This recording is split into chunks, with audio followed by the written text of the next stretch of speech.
Hello বন্ধুরা, Rajnandini food লাভার্সে আপনাদের সবাইকে স্বাগত। আজকে বানাবো মৌরি বেগুন। তো মৌরি বেগুন বানানোর জন্য এখানে নিয়ে নিয়েছি বেগুন।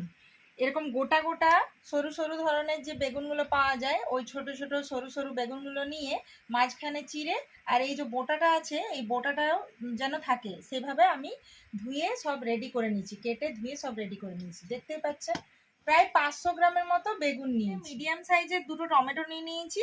টমেটোগুলোকে একটু ছোট ছোট করে কেটে, আর এই দেখুন এখানে নিয়েছি সামান্য পরিমাণে জিরে ধনে গুঁড়ো, কারণ জিরে ধনে গুঁড়ো এটাতে বেশি ইউজ হবে না, আর এটাতে সামান্য পরিমাণে হলুদ গুঁড়োও লাগবে, খুব বেশি লাগবে না। স্বাদ মতো নুন নিয়েছি, আর এখানে দেখুন কিছুগুলো কিশমিশ নিয়েছি।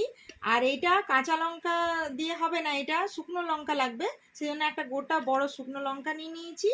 আর এখানে দেখতে পাচ্ছেন একটু স্বাদটা হবে মিষ্টি মিষ্টি, সেই জন্য চিনিও নিতে পারেন, আমি মিষ্টি নিয়েছি। আর এখানে সামান্য পরিমাণে গোটা গরম মশলা নিয়েছি। এখানে মোটামুটি 2 চামচের মতো গোটা মৌরি নিয়ে নিয়েছি 4 চামচের মতো পোস্ত। এখানে দেখুন বাড়ির বানানো দই নিয়েছি, কিন্তু এতটা দই লাগবে না, মোটামুটি আমার 3 থেকে 4 চামচের মতো। এখানে দেখুন জাস্ট সামান্য পরিমাণে একটু মৌরি নিয়ে হালকা থেতো করেছি। এই থেতো করলে একটু গন্ধটা অন্যরকম বের হবে, তো এই জন্য এই দেখুন আমি থেতো করা একটু মৌরিও নিই। প্রথমে এই দেখতে পাচ্ছেন মৌরি প্রায় 2 চামচের মতো নিয়েছিলাম। আচ্ছা, এগুলোকে আমি একটু ধুয়ে জল মানে শুকিয়ে নিয়েছিলাম আর কি চালুনির মধ্যে, তো সেই জন্য ধোয়া আছে। তো এই দেখুন মৌরি আর এই যে পোস্ত দুটোকে একসাথে দিয়ে দেব। এইটা একটু মানে মাখা মাখা ভাবে বাটাটা হবে, তো এর মধ্যে আমি সামান্য পরিমাণে জল দিয়ে দেব, জাস্ট সামান্য পরিমাণে জল দেব। এটাকে বেটে নিই প্রথমে। তো দেখুন একটু মাখা মাখা ব্যাপার হয়েছে, মাখা মাখা ধরনের বাটাটা হবে পোস্ত আর মৌরি। তো চলুন, পোস্ত আর মৌরি তো বাটা হয়ে গেছে, এরপরে এক সাইডে আমি টমেটো কুচোনোটা এই দেখুন এগুলোকেও আমি বেটে নেব। আর এর মধ্যে এই শুকনো লঙ্কাটাও একটা দারুণ গন্ধ বের হয়, তো এটাকেও ভালো করে ধুয়ে নিয়েছিলাম। আর এর মধ্যে দেব কিশমিশ, একটু মিষ্টি মিষ্টি স্বাদের হবে। এর মধ্যে চলুন মিশ্রি দানাটাকেও দিয়ে দিই। আর এর মধ্যে জাস্ট সামান্য পরিমাণে জল দেব, যেহেতু টমেটোর থেকে জল বেরোবে।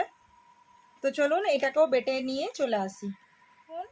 এখানে টমেটো, শুকনো লঙ্কা আর মিশ্রি সমস্ত কিছু একসাথে দেখুন একদম বাটা হয়ে এসেছে, এটাও একটু মাখা মাখা ব্যাপারই হয়েছে। তো এইভাবে বাটাটা হবে। এখন আমি ফ্রাইং প্যান বসিয়ে নিয়েছি, এর মধ্যে আমি সর্ষের তেল দিয়ে দিলাম সামান্য পরিমাণে, মোটামুটি 4 চামচের মতো সর্ষের তেল দিলাম। তো এখানে তেল গরম হোক, আর এইখানে আমি কি করব, এই বেগুনগুলোকে তো ধুয়ে নিয়েছি, এর মধ্যে সামান্য পরিমাণে নুন দিয়ে দেবো, আর বাকি নুনটা তো ওই গ্রেভিটা যখন বানাবো তখন দেব। এটার মধ্যে হলুদ দেব না, জাস্ট শুধু নুন দিয়ে একটু প্রত্যেকটা বেগুনকে একটু মাখিয়ে নেব, ঠিক আছে? গরম হয়ে গেছে, এরপরে একে একে বেগুনগুলোকে আমি ভাজতে দিই। একে একে বেগুনগুলোকে আমি ভাজতে দিয়ে দিলাম। তো দেখুন বেগুনগুলোকে আস্তে আস্তে উল্টে পাল্টে একটু বাদামি বাদামি কালার হয়ে যাবে, সেই সময় তুলে নেব। তো দেখুন এইভাবে প্রত্যেকটা বেগুনকে একটু সময় নিয়ে উল্টে এপাশ ওপাশ করে নিয়ে ভেজে নেব। তো দেখতেই পাচ্ছেন ভালো করে লাল লাল করে পুরো ভাজা হয়ে গেছে বেগুনগুলোকে। এরপরে এই বেগুনগুলো আমি একে একে তুলে নেব। সমস্ত বেগুনগুলোকেই আমি ভেজে ভেজে এক সাইডে এভাবে তেল ছড়িয়ে ছড়িয়ে দেখুন ভাজাও হয়ে গেছে, আর একে একে আমি তুলে নিলাম। দেখুন সমস্ত বেগুন ভাজা হয়ে গেছে, আর বেগুন ভাজার যে বাড়তি তেলটা ছিল ওই তেলের মধ্যে আমি গোটা গরম মশলা দিয়ে দিলাম। আর এই দেখুন ওই যে হামানদিস্তাতে আমি মৌরিটাকে একটু থেতো করেছিলাম, ওই মৌরিটাও এর মধ্যে দিয়ে দেব।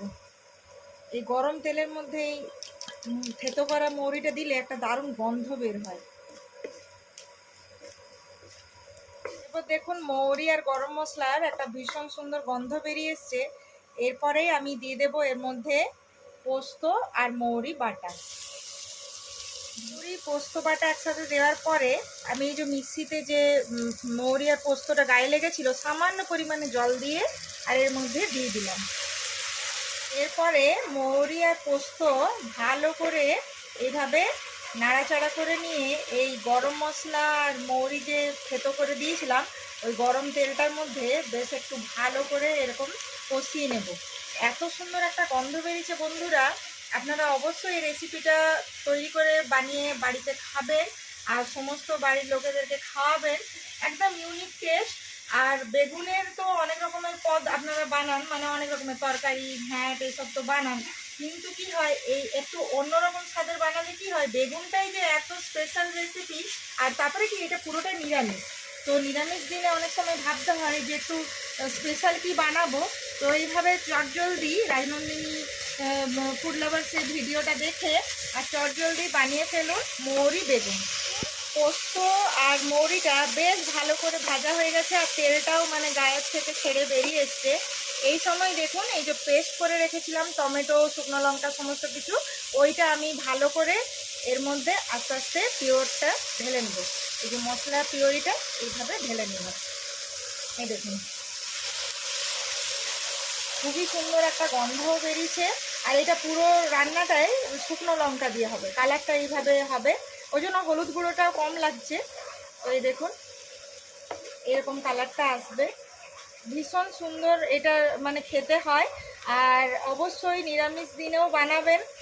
আর এইটা একদম অন্য ধরনের, কারণ বেগুনের তরকারি বানিয়ে বানিয়ে তো সবাই একদম বিরক্ত হয়ে যায় আর বাড়িতে বলে বেগুনের তরকারি বানিয়েছো, কিন্তু এইটা বানিয়ে অবশ্যই বাড়িতে খাবেন আর খাওয়াবেন।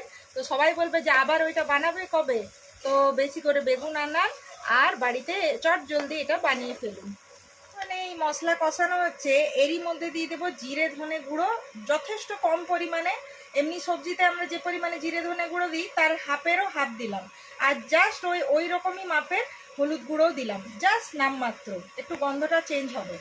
আর আমরা তো এমনি বেগুনের সাথে নুনটা মাখিয়েছিলাম, তো এই যে গ্রেভিটা হচ্ছে এটাতেও তো নুন লাগবে সামান্য পরিমাণে, ওই জন্য স্বাদ মতো মানে যে যেমন নুন খান কম বেশি করে নুনটা দিয়ে দিলাম। তো এই দেখুন এভাবে আবারও নাড়াচাড়া করে নেব, তাহলে কি সমস্ত মশলা হলুদ একসাথে বেশ একটু ভাজা ভাজা কষানো হয়ে যাবে। দেখুন মশলা বেশ একদম মাখা মাখা হয়ে গেছে, তেলটাও প্রায় ছেড়ে বেরিয়ে এসেছে, দেখতেই পাচ্ছেন সমস্ত মশলাটা কষানো হয়ে গেছে। পোস্ত মৌরিও ভালো করে একদম ভাজা ভাজা ব্যাপার হয়ে গেছে। এরপরে আমি এই আঁচটাকে একটু মিডিয়াম করে নিলাম। আর এখানে দেখতে পাচ্ছেন বাড়ির বানানো দই, তো এই পুরো দইটা আমি দেবো না, কিন্তু এর থেকে আমি 3 থেকে 4 চামচের মতো দই দেবো। এটা ভালো করে একটু ফেটিয়ে নেব। আর একটু আঁচটাকে কমিয়ে নিয়ে দইটা দেওয়াই ভালো, তাহলে কি হবে দইটার যে গ্রেভিটা ভীষণ সুন্দর লাগবে আর স্বাদটাও ভালো থাকবে, নাহলে জল কেটে যায়। তো এই দেখুন পুরো চাপচাপ দই হয়ে গেল, মানে এই দেখুন ফাটানোর পরে কি সুন্দর হয়ে গেছে না। এই সময় দেখুন আমি এর মধ্যে দইটা দিয়ে দেবো, আঁচ কম করে। কি সুন্দর কালারটা লাগছে দেখুন। মোটামুটি 4 চামচের মতো দিলাম। একটু দাঁড়ান আমি নাড়াচাড়া করে নিই, যদি লাগে তো 1 থেকে 2 চামচ আরও দেব।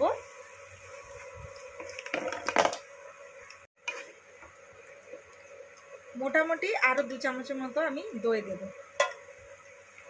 ব্যাস। তো দেখুন দইটা ভালো করে মিশিয়ে নিলাম, দই ভালো করে মেশানো হয়ে গেছে। এরপর চলুন এর মধ্যে আমি বেগুনগুলোকে দিয়ে দেব। দেখতেই পাচ্ছেন খুব সুন্দর একদম লাল লাল করে ভাজা বেগুন। আপনারা অবশ্যই এই রেসিপিটা ট্রাই করবেন আর কমেন্টে জানাবেন যে কেমন লেগেছে আপনাদের এই রেসিপি। তো একে একে সব বেগুনগুলোকে আমি চারিপাশে এভাবে দিয়ে দিব।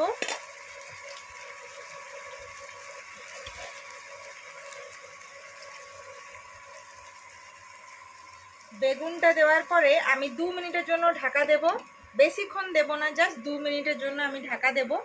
ওই গ্রেভিটা আর বেগুনটা বেশ একটু গন্ধটা ভালো করে মিলেমিশে একাকার হয়ে যায়, তো সেই জন্য আমি 2 মিনিটের জন্য ঢাকা দিলাম। 2 মিনিটের অপেক্ষা। তো দেখে নিই 2 মিনিট হয়ে গেছে। খুবই সুন্দর একটা গন্ধ বেরিয়েছে বন্ধুরা, মানে বলে বোঝানো যাবে না। তো চলুন এই গ্রেভিটাকে উপর নিচ করে নিই। এই বেগুনের মধ্যে এই গন্ধটা ওই জাস্ট 2 মিনিটে যে ঢাকাটা দিলাম না, ওই পুরো মশলাটা এর মধ্যে মানে একটা ভালো রকমের গন্ধ মানে বের হয়ে আসবে।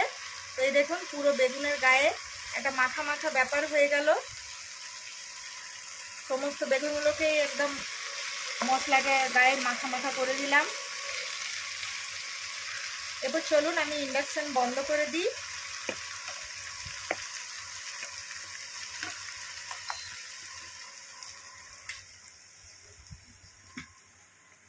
তো দেখতেই পাচ্ছেন কি সুন্দর বেগুন মৌরি রেডি হয়ে গেছে, দেখতে পাচ্ছেন তো। এরপরে যখন আমরা সার্ভ করব তখন বেগুনগুলোকে এইভাবে গোটা গোটা এইভাবে তুলবেন আর একটু করে এই মাখা মাখা বাটনাটাকে উপরে দিয়ে সার্ভ করবেন, মানে সবাই আঙুল চেটে খাবে। এটা ভীষণ ভীষণ সুন্দর একটা নিরামিষ রান্না। তো অবশ্যই বাড়িতে বানাবেন আর কমেন্টে জানাবেন। আর রাজনন্দিনী ফুড লাভার্সে অসংখ্য ভালোবাসা দেওয়ার জন্য আপনাদের সকলকে অনেক ধন্যবাদ। তাহলে আজকের মতো বাই বাই।